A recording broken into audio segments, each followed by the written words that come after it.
Flosstube, this is MJ. Welcome to Many Warm Stitching Memories. I am sorry that I have been away for a long time, and I'm sure that in the coming days, weeks, months, etc., I will eventually get around to everything that has been happening. But basically, I'm kind of traveling, we'll put it that way, traveling. And that's one reason why I haven't been filming, because I'm in a different place, different lighting, and that has kind of negated me doing a lot of filming. And I've just decided that I hope you'll bear with me and accommodate the differences. So I was able to this week obtain a few of my bags of belongings from the warehouse, and some of these look like I have WIPs in them, so I'm really excited to just start my organization back up, figure out what I have going, what I need, kind of stop the purchasing of items that I already have, including especially threads and some patterns, and then also make a good list and know what I need. So the reason I believe that all of these are pretty much WIPs is because there are project bags in here, which is a good sign. So the first one that I pulled out is a So Much to Love bag. It is a cowboy boots, and it's kind of like a Christmas, Texas Christmas-esque bag to me. Has cardinals on it, which I love. Cowboy boots, which I wish I could still wear. Holly, candy canes, kind of all the great things that are on Christmas. And I love her bags, and I need a million more of them. So inside this, which I have not in the past been good at this, is matching my bags or Q-snaps or needle minders or anything to the projects, but this one I did because it's Christmas. This is Conte de Natale. Sorry if you saw the thread list there. This is what it will look like, is this banner of music with vines and snowflakes, and it is an Alessandra Adelaide Needleworks pattern, and it's called Conte di Natale. I'm sorry, I don't speak Italian. This is a project I know I was working on this past summer, so it has had some recent work done on it. And I know the reason that I put it away because I ran out of a thread. But I'm also seeing, now that I'm pulling this out, that all the threads are missing. So this is good for me to do this. I can make a list, find all the threads.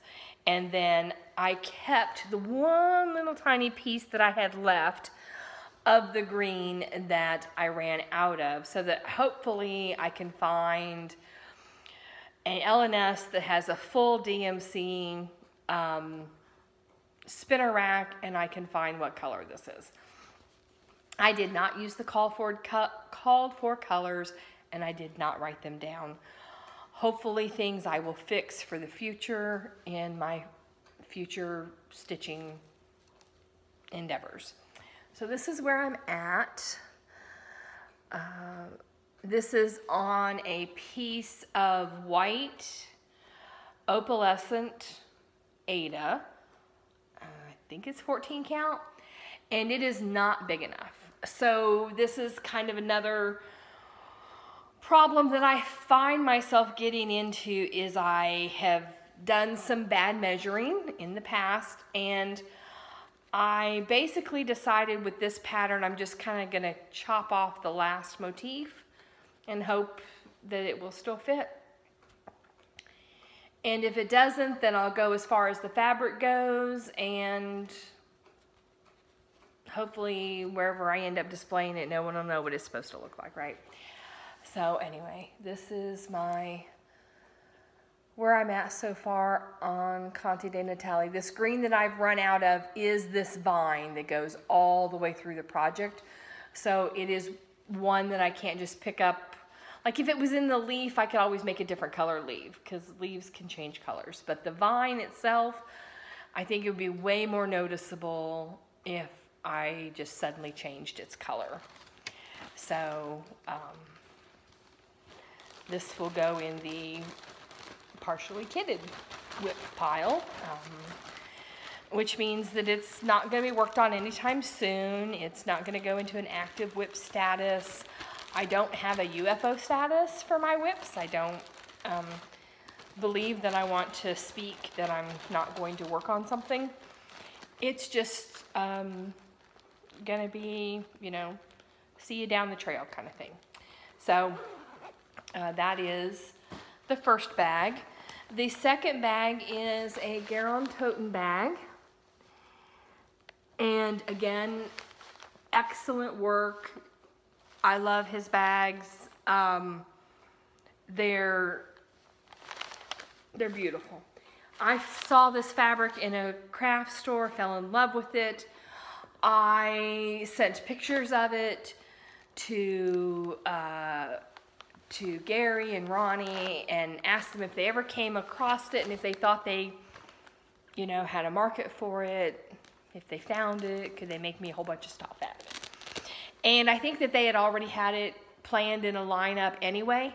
So I have this in 2 or 3 sizes, plus a Q-snap. I have a lot of it. Okay, so this pattern is a very recent pattern that I was working on, and I have a mess of threads here, so let me see if I can try to see. This is why I need to organize, because everything is a mess. I don't like to take the time to bobbinate, and originally I thought it was because I was just lazy, but it is because I'm an extremely slow stitcher, and I don't want to take what time I have to stitch and spend it winding bobbins, even though I know there's all sorts of faster options with you know, using drills and all sorts of things. I just trying to find the picture, and I'm sorry for the crinkling of the paper because I'm crinkling the pattern, and my picture is MIA. There it is. Okay. I started this pattern with a number of ladies that are in the Virtual Stitchers group, and we were on a Zoom meeting and video and audio meeting, and I showed this pattern as well as a couple of other from Told in the Garden, and there were a number of them that had the same pattern and had it kitted up or mostly kitted up and just never started it. And so myself and Megan and Laura and Laurel and the list, it grew. We ended up having quite a few people that had Raspberry Homecoming. Oh, the lighting. Okay, so Raspberry Homecoming, this is just part of a wonderful Amish series that Told in the Garden, or Marilyn Levitt in Bloom did. And I have a number of works in this line and love them. My dream is to have an Amish inspired wall area in my home and have all of these displayed in some manner. So we started this as a hashtag Raspberry Homecoming Sal, and I was going gangbusters on it. I was slower than everybody else, but that's okay. I'm not in any of this crafting for a race at all. So this is where I'm at, and I know that I stopped because I ran out of threads. And what was the other reason? I think basically I ran out of threads. So this is where I'm at. This is on 28 count pickled. Is it Picture This Plus? I forget the dyer. I obtained a few pieces of this from Threads of the Bind when they were open in Plano, Texas. And they had a few pieces that were in their discount bin, and I scarfed them all up because I love this mottled green. And I will obtain more pickled in my life. I love this color. And I think that the reds that Told in the Garden uses stand out really good on this green, and it doesn't look Christmassy. So I do like this look. Unfortunately, in the picture, I was trying to figure out what was going on in the loft, because it looks like, you know, we have some hay bales here. And then I'm like, well, what is this stuff that's floating around? Is there like a chicken up there that's, you know, flapping its wings? Is there an alien hanging out in the barn? Like, we just couldn't quite figure it out. So I'm sure it's just hay flying up in the air, but I decided to call it Chicken Alien. So it's a chicken alien that's in my barn. So that is Raspberry Homecoming. I need to make a list of what threads are missing so that I can obtain them and get back to this, because I do miss it. I do enjoy this. And it is on a Q-snap. I just use tissue between my Q-snaps and my projects. I would love to use felt or shelf liner, but I don't always have that around me. I also am not good at putting the needle minders on my projects, but this is, and he's upside down. Let me try and turn him around. This is a cute little butterfly hanging out in the raspberry field there. So yeah, this is a WIP. It's not a currently active WIP because it needs supplies. So this goes in the stack of find out what I need. Okay. The next is a Garon Toten bag. I was in his monthly club for a few months. I pretty much every time he posted bags tried my best to get at least one or more. But this is the sewing notions. So there's, you know, scissors and thread and spools and buttons and pins and just measuring tapes, just all the things sewing. I wish I knew how to sew, but anyway. It's got this nice little brown interior. Okay, so this is a kitted up project, or a mostly kitted up project. And this is one I have been wanting to start for a very long time. And I was gifted this, not the pattern, but I was gifted the fabric from a dear friend that has had to stop stitching due to her health, and she and I were going to stitch this together. And do I not have a picture? Probably not.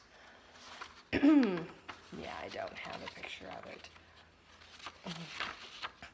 So for those of us that love Cowboy Kate, or yeah, not Cowboy Kate, I'm sorry. Cowgirl Kate Paints Aplenty on Flosstube. She also, you know, is a wonderful painter. There probably isn't a craft she can't do. You know, does leather work. But she also is a designer, and she designed the pocket watch Pixie. And her designs are done under Eye of the Magpie Designs. And I don't have the color picture of it, or even a black and white picture of it. I just have pretty much the pattern here. It is a glorious pixie with a little bit of a kind of a steampunk look. She's got an area to have a, you know, a little pocket watch and some gears, and just I've been wanting to start this forever. And I think that what I will do is start this on my friend that gave me the supplies. even though she can't stitch now. I think I'm going to stitch this starting on her birthday. I have enough of the threads to start it. I do know that I need some threads, but I have enough to start it.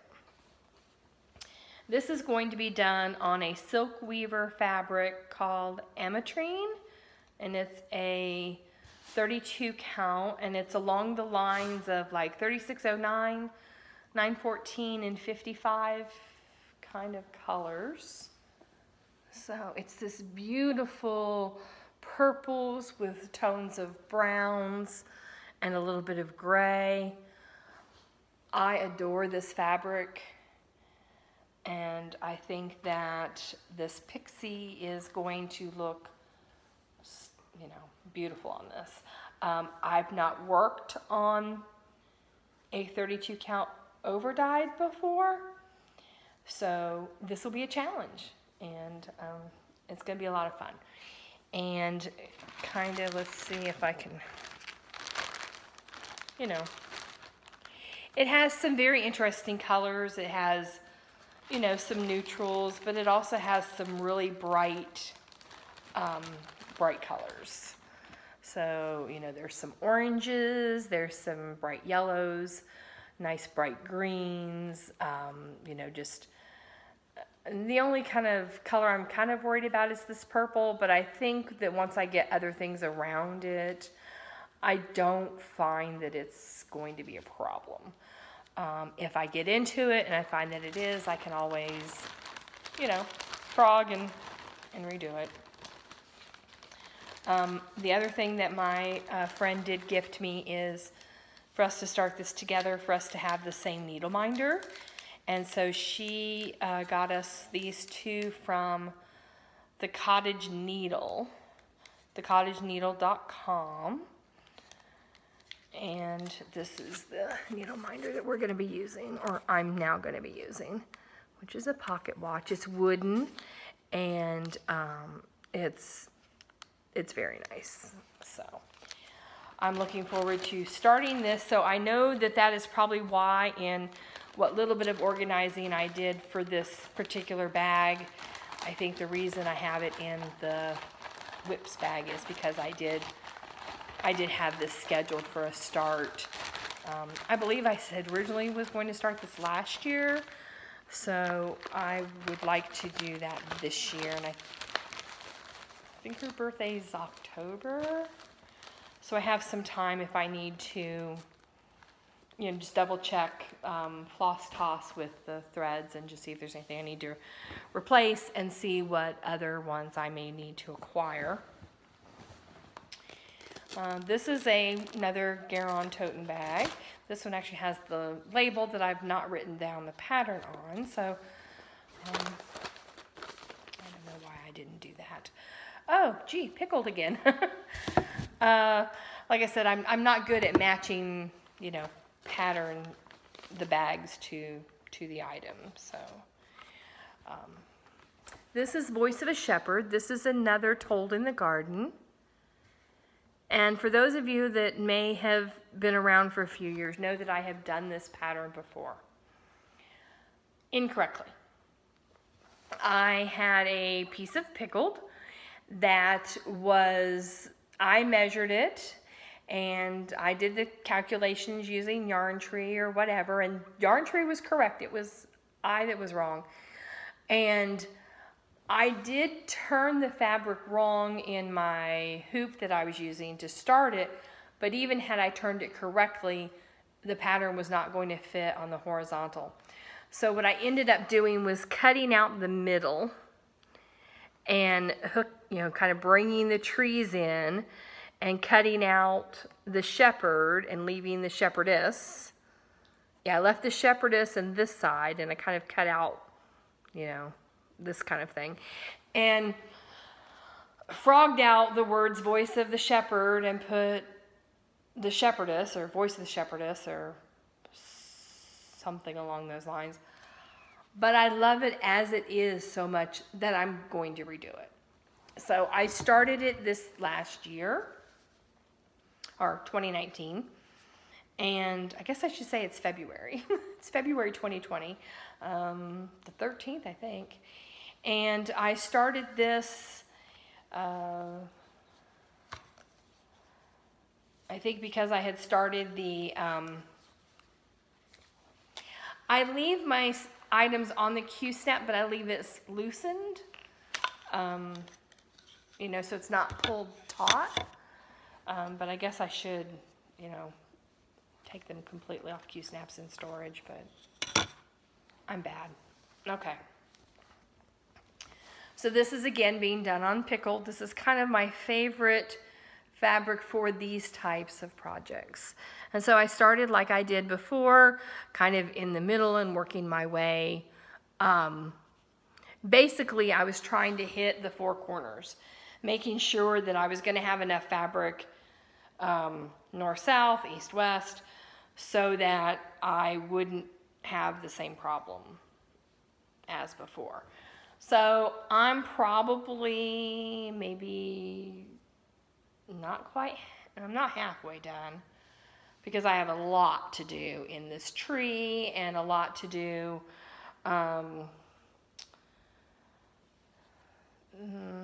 Yeah, I wouldn't say I'm halfway done.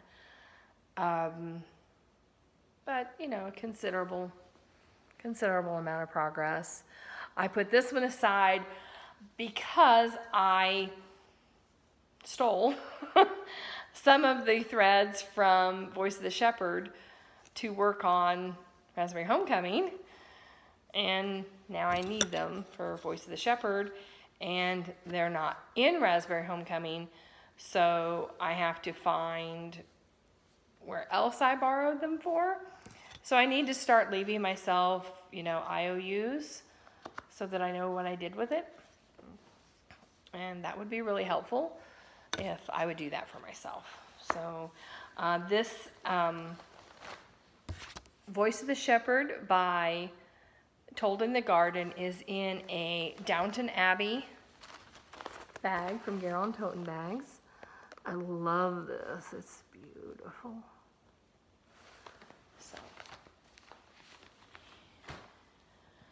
So I am, what, 1, 2, 3, 4 on nothing I can work on right now. It's a good thing I have a couple of other projects with me. A few of you that may have seen some conversations that I've been in on Virtual Stitchers. Bacon and eggs is a statement that is very dear to my heart. It's kind of a nickname that I and a very special person in my life used to have. And when I saw this fabric that Stitch and Button had, I had to have it. I mean, there was no ifs, ands, buts, maybe, let me think about it. It was, I have to have this. So she graciously, you know, made a vinyl front bag for me, and I love it. And she put a nice little heart kind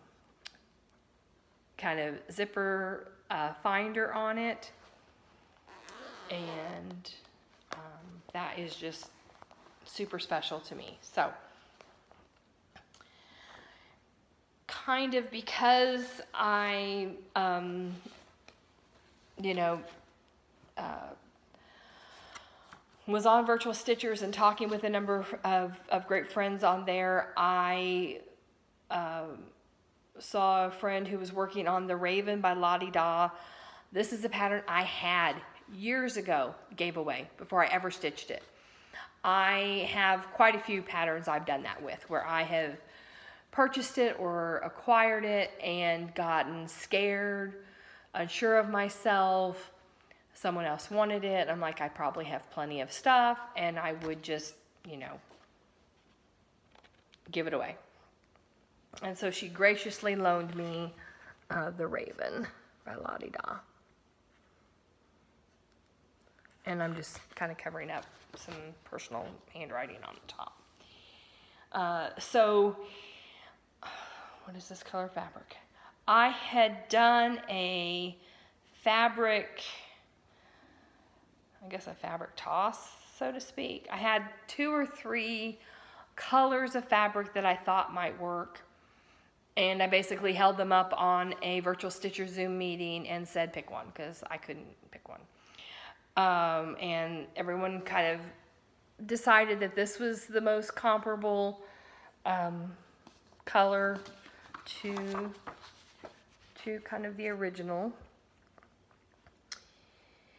And all I have done is the Raven himself, because I didn't really kit this up. I just kind of got the pattern, ran and found what few fabrics I had everybody pick out a fabric for me, and just started with what I had, which was black.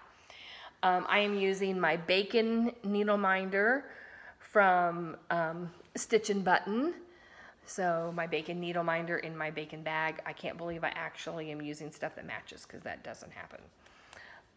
So this is the Raven.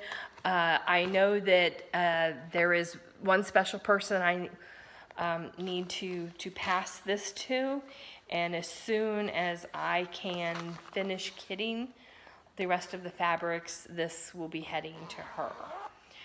So this is in my Bacon and Eggs Stitch and Button vinyl front bag. Beautiful, bright, sunny yellow inside. I mean, she just did a perfect fabric match. It's beautiful. Anyone who does know me in life knows that I am a dog nut, not to be confused with a donut. I'm kind of crazy about animals, and especially dogs. So when I saw this Garon toting bag with dogs, I had to have it. Absolutely had to have it.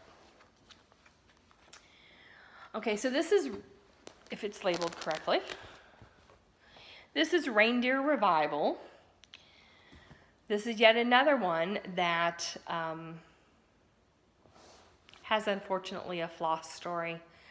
I was given this pattern from S, which is the same lady that gave me the fabric for the Pocket Watch Pixie, and she had started this project, and she had grown tired of it because she had moved on to very high count linens and just didn't have the patience for the smaller counts, and gave me this basically partially kitted up project. Through the years, I have moved with this, and I had made working copies of pretty much 50% of the patterns I had at the time. And where I was living at the time, I had my kitted up, or I'm sorry, my working copies in sheet protectors in binders. And I had my originals in other means of storage, usually bags of some sort. And my belongings got flooded. And the items that were up on the bookshelf were fine, hence the 3-ring binders. The items that were in like my closet and kind of under the bed, and you know, the first kind of bottom drawer of the dresser, all of that is ruined. So I do not have my original of Reindeer Revival anymore. So Reindeer Revival is the series from the Needle Love Company, and I don't know who this person's name is, so I wrote it on there, and now I don't remember, so I don't want to show this. But the one that I am working on is right here in the corner. So I'm sorry, it is such a very bad photo because I just did it on a black and white copier to make my working copy. This is another one that I did not use the called for threads because she was not using them. And like I said, she gave me part of it. So I do not know the reds or the greens that she was using. So she gave me the browns And if you can notice on this side, kind of, there was some other border stitching here that I can't really figure out the color of. My two reds are different. And so there will be some frogging. Either I will frog the heart and match it to the border red, or I will frog the border red and match it to the heart. Again, a trip is going to be needed to somewhere that has a considerable DMC range, because I'm not going to be able to match it up looking at a computer screen and picking it that way. I don't know the name of this fabric. It is an Aida, because it's, you know, very soft and pliable, and it has gold opalescence instead of like a white or a silver. So it's gorgeous. I love this. And again, this is one that's not going to be worked on anytime soon, because it's going to require an extensive LNS shopping trip. The only LNS I have anywhere near where I live is still about 40, 50 miles from me, depending upon traffic. I mean, depending on which way I go. So I don't get there anywhere near as often as I would like to. So I don't know when I'm going to be shopping for the rest of what is needed. But again, this lets me know I need to make a bag of some of these that, okay, I need to actually take them with me to match up. Others, I just need to make a list of threads that are needed. The inside of my Christmas puppy bags is red and black puppy paw prints. So again, just another wonderful example of Ronnie's work at Garon Toten Bags. Okay. This is a bag, another So Much to Love bag. This was I don't want to say limited edition, but Michelle Palmer, who does wonderful pen ink art. She does other art as well. I love her work. There's a huge list of her items I would love to collect.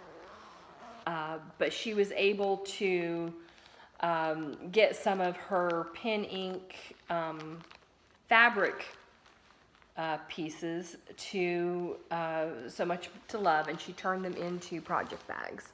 So this one is Faith, Hope, and Love.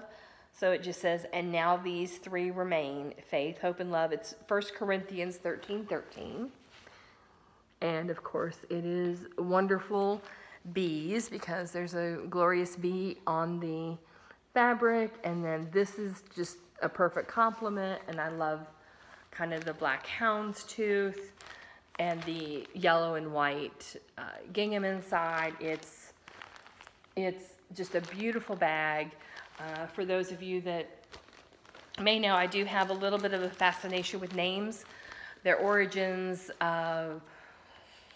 what they mean, and kind of maybe why a family chose to name someone what they did.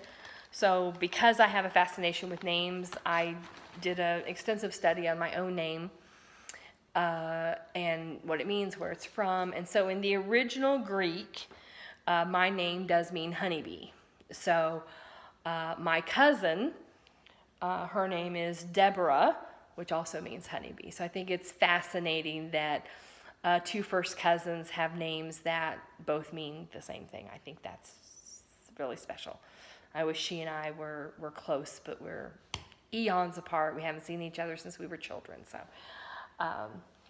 anyway, yet another told in the garden. I think we're seeing a theme here of this particular bag. This is the Harvest.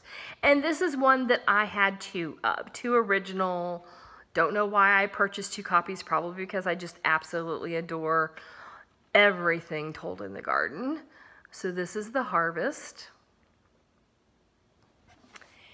And I have a small start on this. I do not remember. Oh, Rosemary. Rosemary is the name of this fabric. I do not know the manufacturer. I also don't know what kind it is. It is you know, very pliable. In other words, it's not Aida, but I don't know the difference between, you know, Luganas and Jobelins and Jaslins and all the other kinds of fabrics out there. The only kind of linen I know about is slubby linen, so I don't really know a lot about linen. And this is kind of a very see-through fabric. It's not very thick, but I do like it. It is fun to work with. And so I have a little bit of a start here on the quilt. I started in the center, so I started right here in the center with the, center with the quilt. And then again, because of my history with not measuring right, I headed for the north and south corners. So I headed for the, you know, easiest way to get to the tree, to head to the top, and the easiest way to get to the house, to get to the edge. And I just am never going to be the person that leaves a 3 or 4 inch margin. I just don't think it's ever going to happen.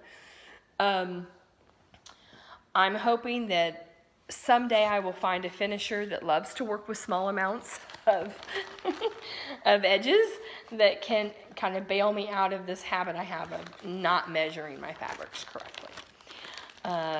Again, this is another one where the threads, because some of these Amish patterns do use similar, Flosstube itchy nose.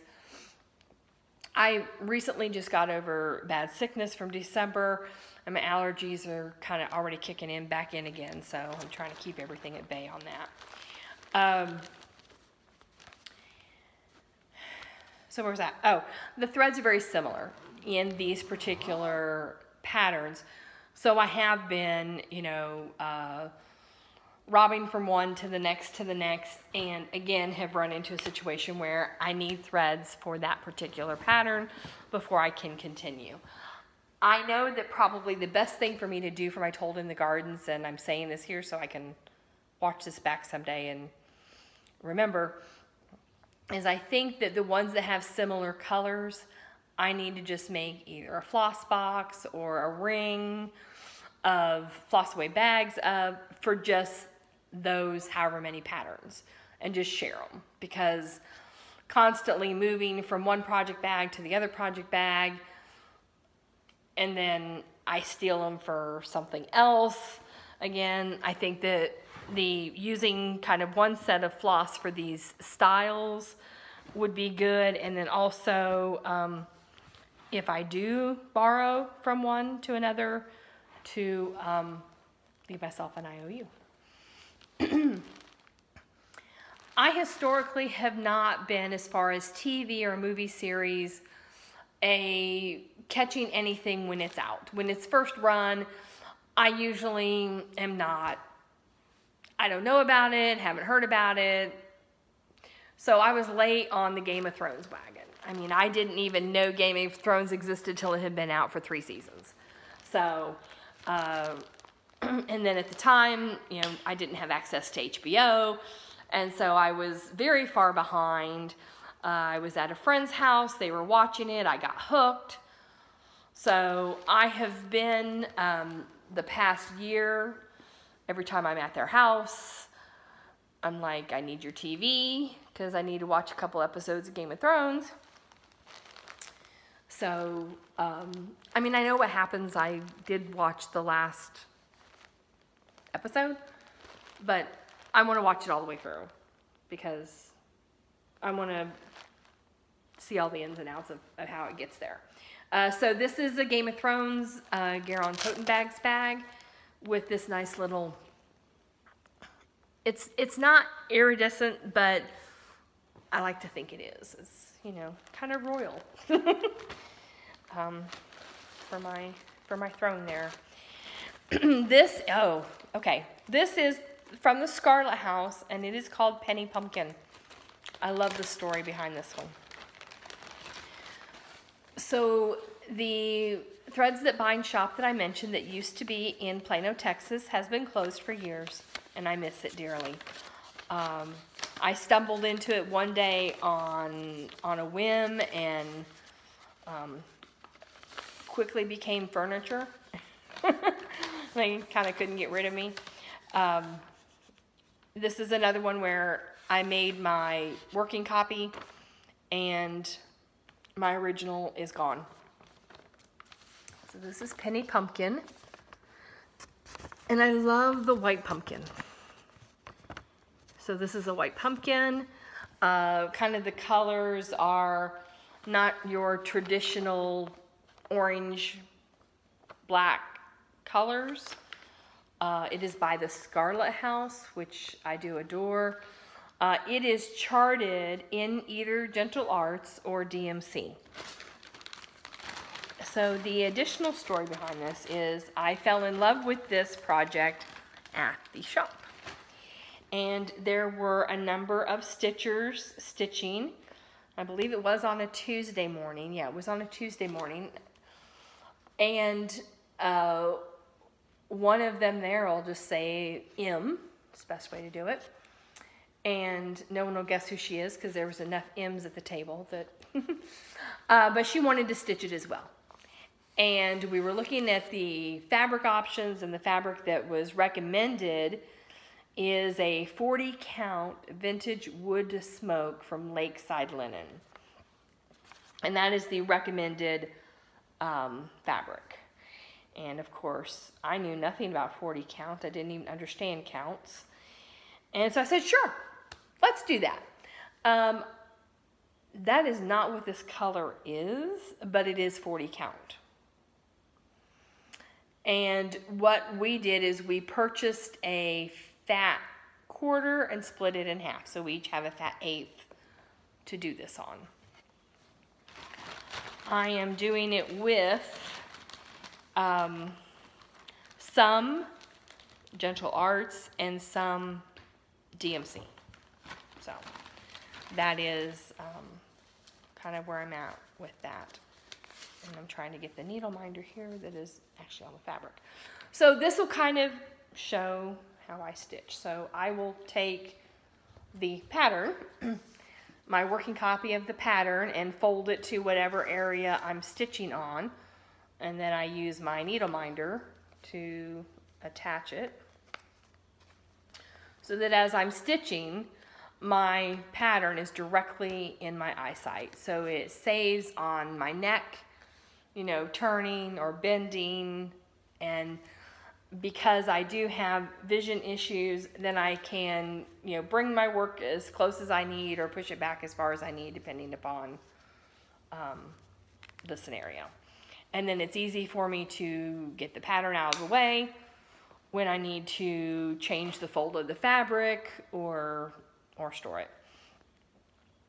I left the needle in the fabric because I want to use the same needle for this project because it fits these holes perfectly for me.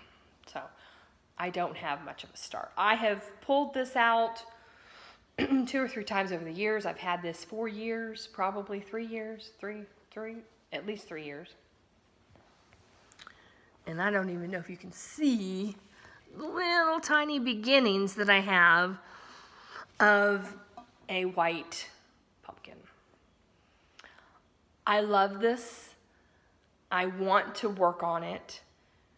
And I'm thinking that maybe I'll try and do a pseudo dark 13 with it, even though it's not a dark pattern. It's Halloween because it's a pumpkin. So I think that maybe that's what I will do, is perhaps on the 15th or 13th of the month, I will work on it. Today is the 13th, so I guess that means I need to work on it today. I do believe there is one floss I'm missing, but it's not the current one that I need to work on the pumpkin, so that should not prevent me from working on it for at least a month or 2 until I can obtain the missing thread. So I believe that this pattern needs to move to a active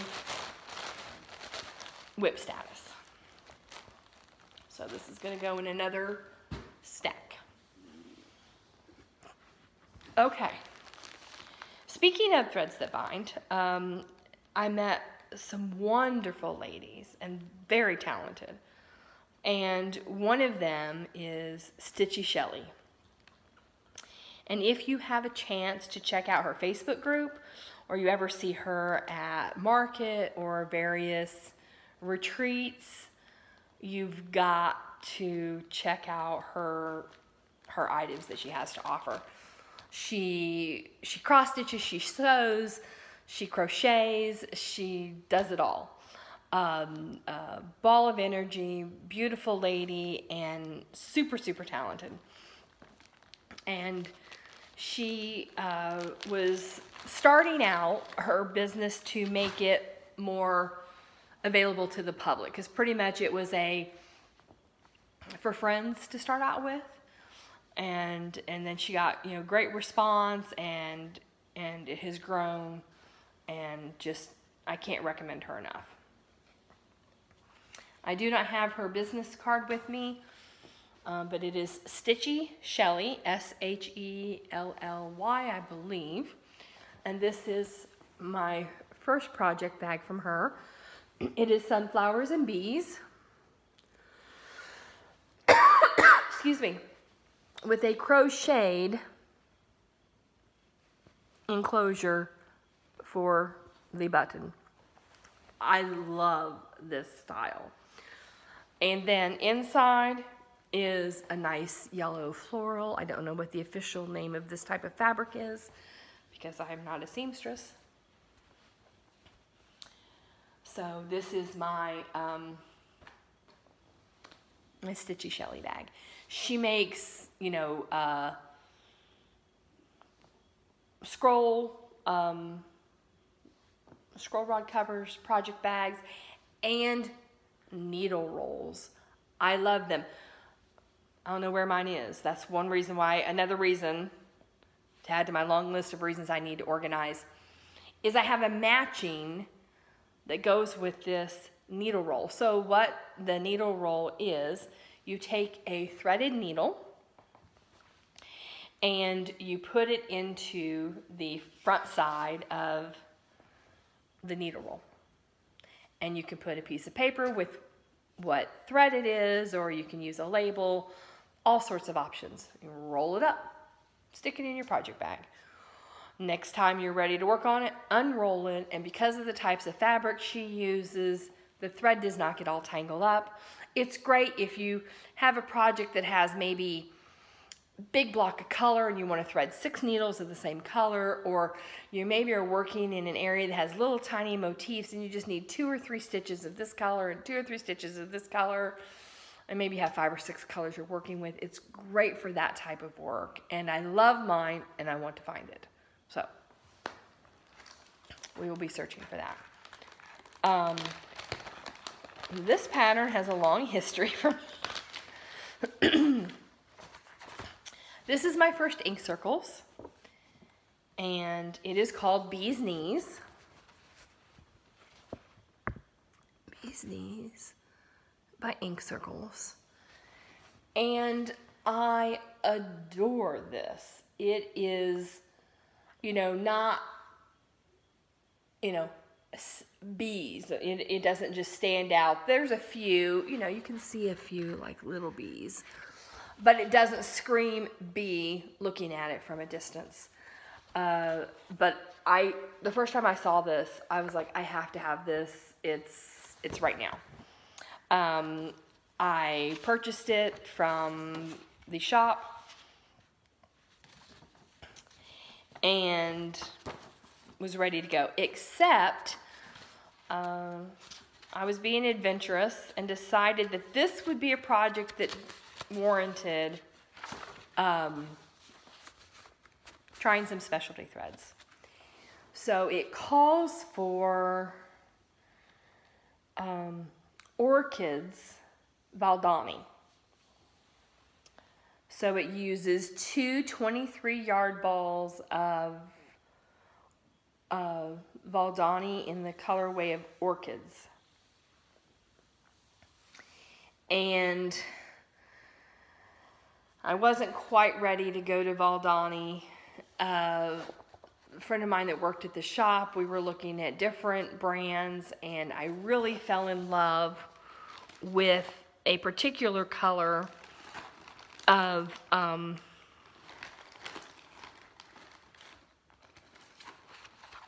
Gloriana silk. And they only had one skein of it, which is fine because they're expensive threads and, you know, they're kind of specialty, so you don't really need them till you need them, right? So I placed an order for them to please order the number of skeins that I needed of Gloriana in the color called Flowers of Italy. And to me, this just screams, I don't know, it doesn't scream bees. It isn't this same colorway that's here. It's similar in some of the colors, like this has some purples and this has some purples and this has some golds and this has some golds, but it's not the same colors. But this is Flowers of Italy, number 194. It's a 6-yard, 12-strand silk. And it is just beautiful. I absolutely fell in love with this color. And silk just, yeah, okay, stop that. I'll be sitting here petting my threads all day and I won't get anything done. So, and I kind of need to hurry because I have chores to do. So this, I started March 1st, 2015. The reason why I'm telling you that is because I'm kind of ashamed. I not only decided to be in a very new stitcher, so in 2015 I was extremely new.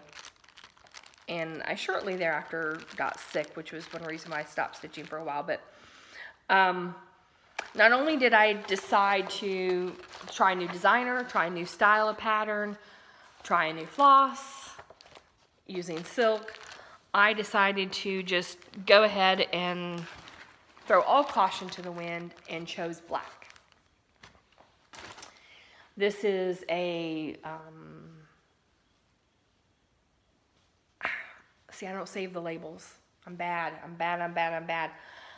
I think it's Monaco, but I don't remember. And my pitiful start, I don't even want to call this a start. Because of the size fabric that I chose, I have to do this 1/1.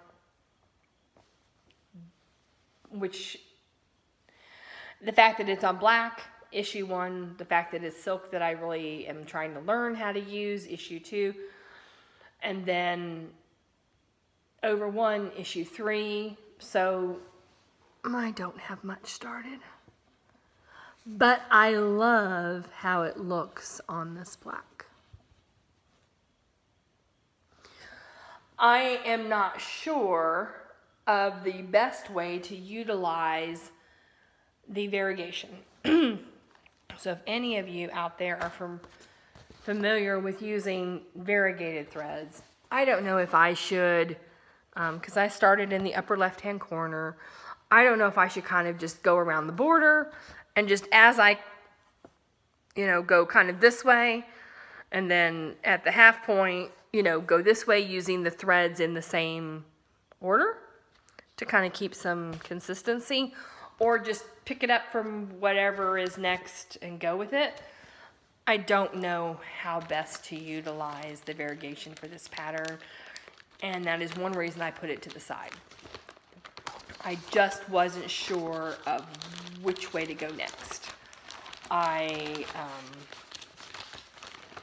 already a slow stitcher as is, and then I add all these challenges to it, and I just kind of set myself up for failure with it, and I don't want to fail. So I want to work on this. So this needs to go in that other project. This is my needle minder of Daenerys Stormburn from Game of Thrones. So it's on a, I guess a bottle cap is the best way to word that. Now let me get my needle back on. So I either need to move this project into the Game of Thrones, or I need to move this needle minder if I want to, you know, try to make things match. But that's never my focus in what bags I choose to use. I just grab whatever is next, generally. Whatever's empty, and put something in it. So this is going in my lovely Stitchy Shelly bag. And I mean, this just closes just perfect. I do not know what kind of thread that this is that she stitched with, because it does have some stretch to it to go around this beautiful button. It closes so easy. And again, another excellent project bag manufacturer. Okay, I know what that one is, so I'm cheating. I know what one of them is, and I'm pushing it to the side. This is a Garon toten bag with pineapples. Pineapples are also something very special to me. They definitely speak of hospitality and welcome and warmth and home, and so I just had to have a pineapple bag. The inside is a very similar color, green and yellow circles fabric. I love it. Okay. So Blackbird Designs, I love them. I know a lot of you love them. And there is an Anniversaries of the Heart series. I do not remember how many total are in the series. So there were 12 plus a bonus. And so each sampler is based on either time of year or a family anniversary. So yeah, the Anniversaries of the Heart series is the place to remember those cherished family memories who are dear to you. So of course you knew this was right up my alley, right? Many more memories and family memories, yeah. So there's also an alphabet and a number chart added to personalize the sampler. This particular one I'm going to show you is Pumpkin Farm, which is the 10th pattern in the Cross Stitch series, Anniversaries of the Heart. So this was a 2010 kind of monthly release series, and there are a number of different ways. There's putting it all on one fabric, there's making each sampler separate, and I hemmed and hawed, and my original thought was to put them all on one piece of fabric. I looked at the cost of a piece of fabric that size and talked myself out of it. And Pumpkin Farm was the first one I wanted to work on, because I believe it was autumn when I started this. No, it couldn't have been autumn, because I don't like to stitch in the season that is the season. I typically, when it's hot outside, I want to stitch cool things. When it's cool outside, I want to stitch warm things. So I'm definitely like that. So this was more probably something I was working on in the spring or summer. But this is Pumpkin Farm, and again, it's a white pumpkin, which I love. The house is glorious. I mean, just everything about this, the vines, it just screams warmth and welcome and home, and my favorite season, which is autumn. So I did have all of these in the original format. Oh, my heart. Somewhere in one of my binders, I do have working copies. I hope I have working copies, because this is the only one that was not in the bags that got flooded. And I tried desperately to save them, and they were stuck together, and I couldn't get to the pattern, and I tried to dry them out. My heart was broken that these were destroyed. I know they're extremely hard to find. I'm hoping that as I go through this process of organizing my stitching world, I will find my working copies of the rest of my Anniversaries of the Heart and work on them. This is another one where I'm missing some threads. I did basically, because this was going to be such a large project, I decided to do the DMC option, because it does call for Classic Color Works, General Arts, Weeks Dye Works. So To do that for one of these probably would be fine, but to do that for the whole series would probably not be attainable for me at this point. So I went with a DMC conversion. However, I did stop working on this because there are certain things I do want to use the called fors, like especially in the house. That is the burnt orange from General Arts. I would love to use that. And in the pumpkin, I would love to use the ginger snap. So I stopped working on this because I want to get 2 of the specialty fibers for it.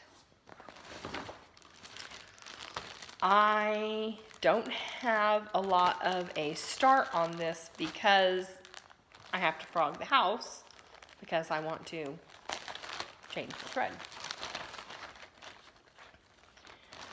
I do not know what this fabric is. It has a very similar feel as far as type of fabric to the rosemary.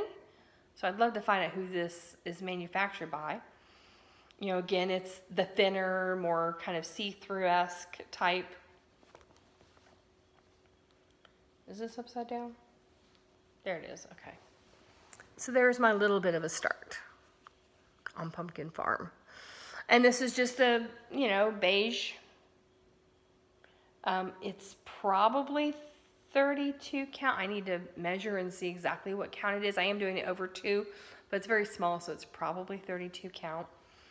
My needle minder for this is a pig. Let's see, which way does he go? To me, it's reminiscent of the Charlotte's Web pig. So, I need to do a lot of frogging. I need to purchase a fabric for this. I'm sorry, a thread for this so that I can get back to it. And by the looks of the number of flosses in here, I'm also missing some additional flosses. So this one will have to go to the shopping pile. So that is in my pineapple hospitality bag. The tag fell off of that one. This is, I think, my first,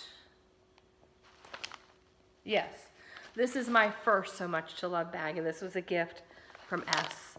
I love her dearly. I miss her. I miss stitching with her. I miss talking with her. I miss crafting with her, and I just wish the best for her. We live really far away now, and I just miss her. You know how you just have somebody you just miss, and there's nothing that can be done about it, and it just is what it is. So this is a So Much to Love bag. It is another one with a Michelle Palmer artwork on the front. He makes all things beautiful.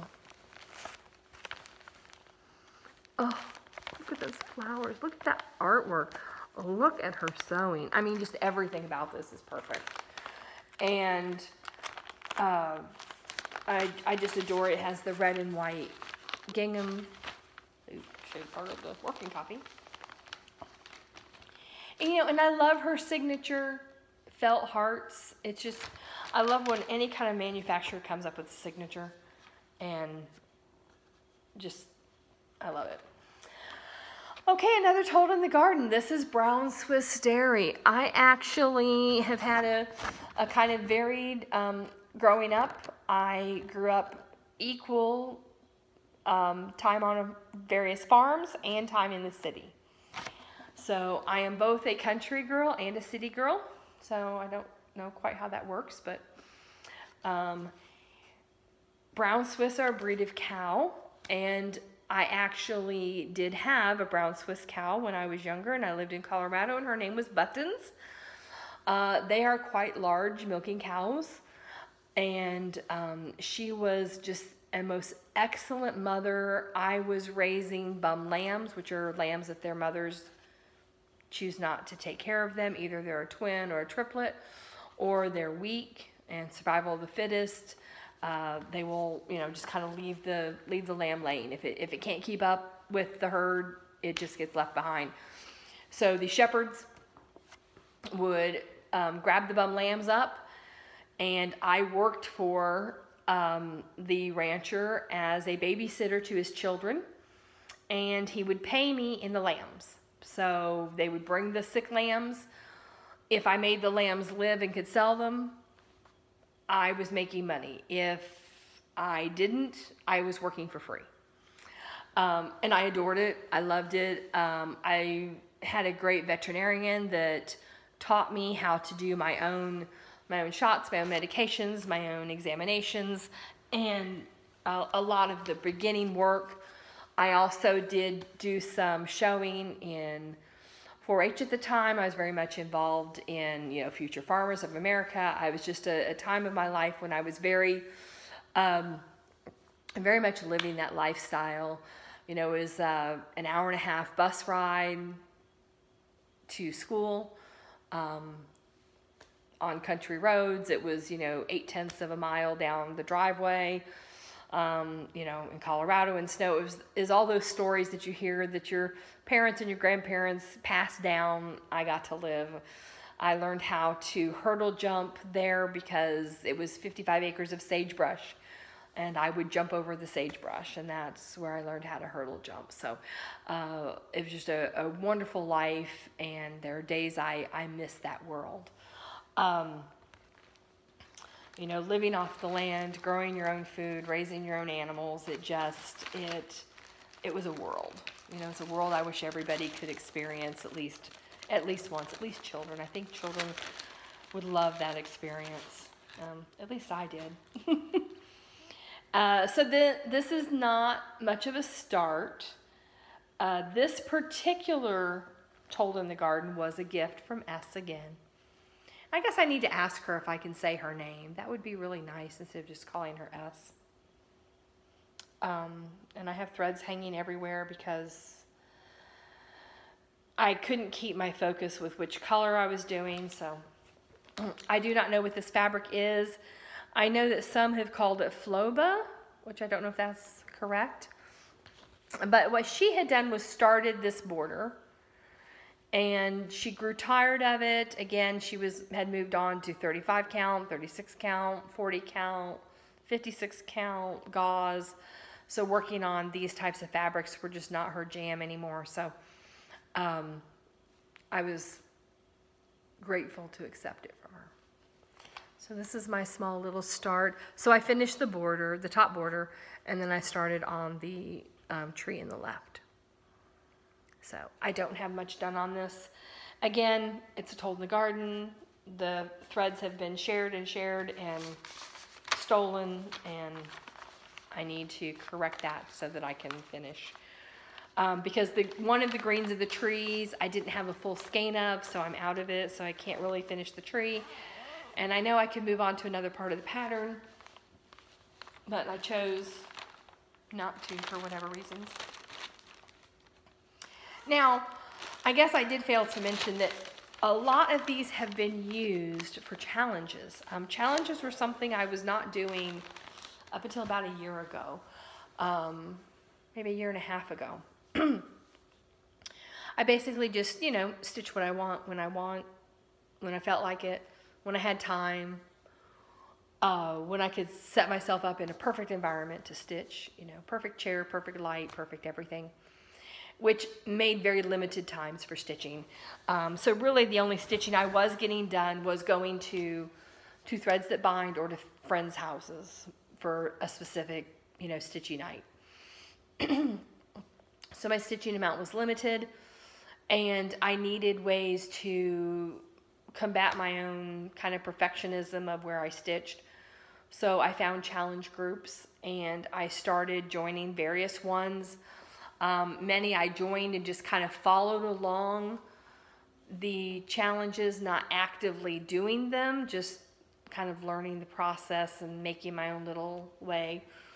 So things like Semi-Sane and Magical Stitches of reading in literature, and ultimate cross stitch and cross stitch finish line, and there were lots of, and tons more. I mean, there's tons of groups out there if you want challenges.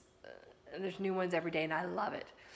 But I was kind of holding myself to one challenge here, one challenge there, until right before I found the Virtual Stitchers group. I was kind of really getting into kind of overdoing it on the challenges. The original reason I started challenge groups was, one, to kind of force me out of, I have to have the perfect setting to stitch in.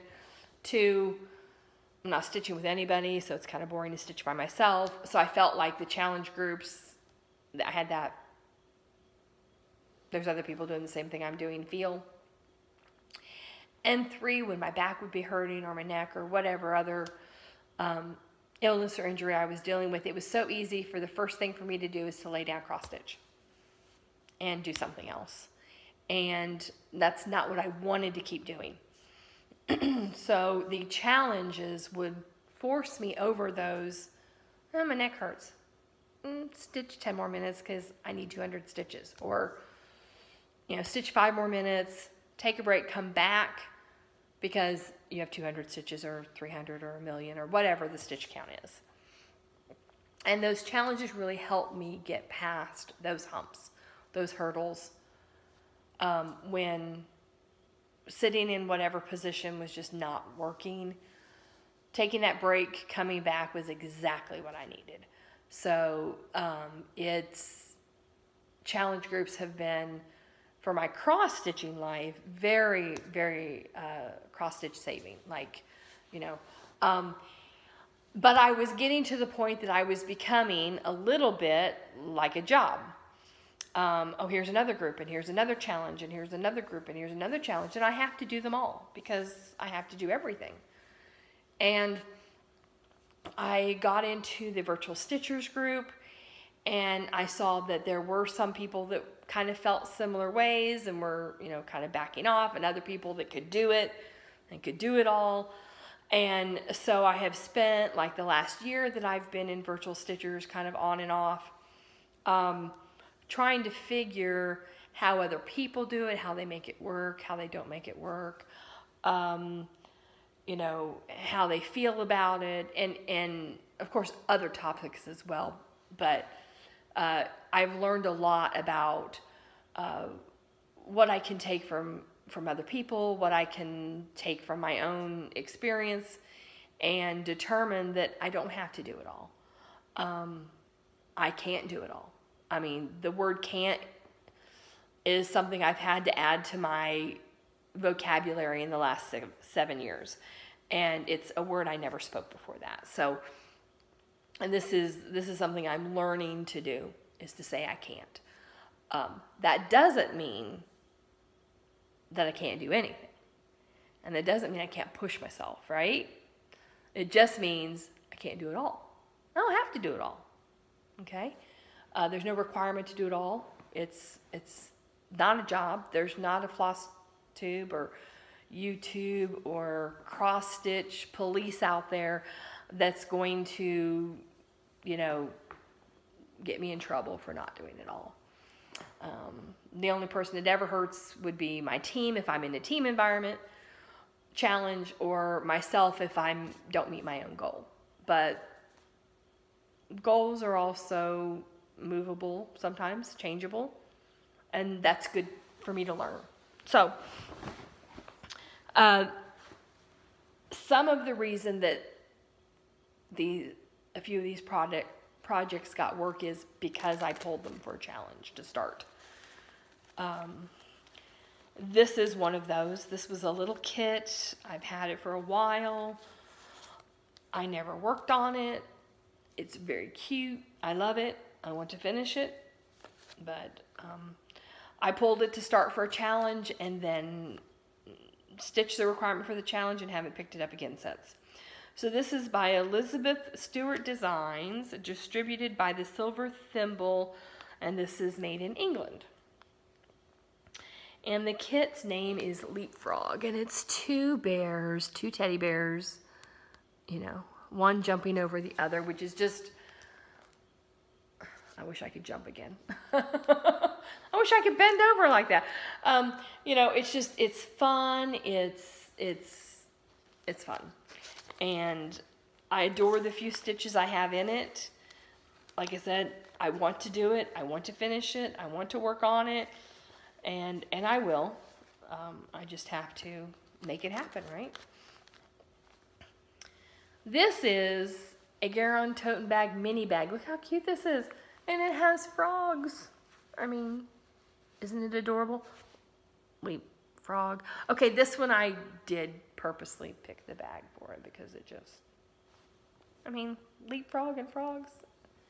Jumping, it's bad puns. Yeah, I'm not a comedian. Yeah, keep my day job, right? And because this was also intentional, and this is where I have very bad humor, I love Bob Ross, huge fan, miss him dearly, wish I could have learned how to paint like him. I love so much of his thoughts and ideas and mannerisms and his world of happy little accidents. And so this is my There Are No Mistakes, Only Happy Accidents needle minder on my frogging bag, because when we frog, we rip it, and all bad puns, bad jokes, it's only for me, right? I'm the only one that has to enjoy the joke, right? All the rest of you can laugh and call me silly, and I'll take it because I know it is. So this is the fabric that came in the kit. Like I said, I only did enough for the challenge, and then I put it away. So there's no other reason I can't work on this other than one. And that is, I have found that I'm leery of finishing projects. And I didn't know why. For the longest time, I've been stitching off and on since 2013. And I have some finishes, but for the number of items that I have started, the number of items I have kitted, the amount of time and money I've invested in this craft, I should have much more. And looking back, kind of every time I was getting really close to the finish on a project, I would either get burnt out, tired, I would have some excuse to not finish it. And I was trying to figure out why I was feeling like that, what was causing that.